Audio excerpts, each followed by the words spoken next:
काय? खाली मुंडकं वर पाय, कृषी उत्पन्न बाजार समितीचं करायचं काय? खाली मुंडकं वर पाय, हमी भावापेक्षा कमी भावाने सौदा करणाऱ्या कृषी उत्पन्न बाजार समितीचं करायचं काय? खाली मुंडकं वर पाय, पायलीच्या नावाखाली शेतकऱ्यांना लुटणाऱ्या कृषी उत्पन्न बाजार समितीचं करायचं काय? खाली मुंडकं वर पाय, मातेरा आणि कडतीच्या नावाखाली शेतकऱ्यांना लुटणाऱ्या कृषी उत्पन्न समितीमध्ये आज या ठिकाणी सौदा सुरू होता।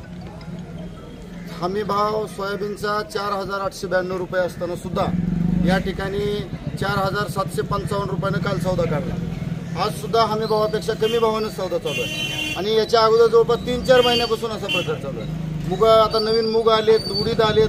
मुगाचा हमी भाव 8,682 रुपये आहे, तरी सुद्धा काल इथं सौदा जो निघाला मुगाचा हमी भावापेक्षा कमी नाही निघाला आणि आजही मुगाचा सौदा हमी भावापेक्षा कमीनच निघत होता। त्याच्यामुळे आज या ठिकाणी हमी भावापेक्षा कमी भावानं शेतीमालाची खरेदी करू नये यासाठी महाराष्ट्र नवनिर्माण सेनेच्या वतीने इथं सौदा उधळण्याचं आंदोलन करण्यात आलेलं आहे।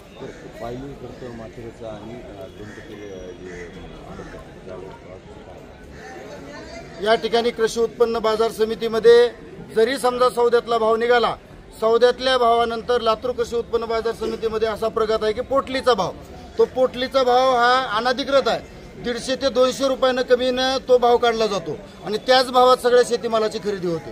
त्यानंतर 20 कट्ट्यामागं एक पायली धान्य या ठिकाणी काढून घेतलं जातं।